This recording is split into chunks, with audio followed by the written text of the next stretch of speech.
Beginilah suasana di dalam kabin pesawat maskapai Asiana Airlines setelah seorang penumpang membuka pintu darurat saat pesawat sedang mengudara.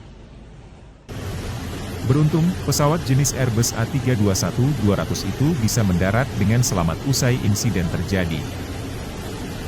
Insiden itu terjadi saat penerbangan Asiana Airlines yang membawa hampir 200 penumpang bersiap melakukan pendaratan di Bandara Internasional Daegu, Korea Selatan, pada Jumat 26 Mei waktu setempat.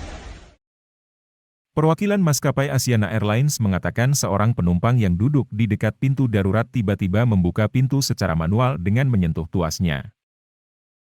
Padahal, pesawat saat itu masih berada pada ketinggian 200 meter di atas permukaan tanah. Akibat insiden itu sejumlah penumpang di dalam kabin mengalami kesulitan bernapas. Beberapa orang dilarikan ke rumah sakit begitu pesawat berhasil mendarat dengan selamat. Pihak Asiana Airlines menegaskan tidak ada penumpang yang mengalami cedera parah akibat insiden itu.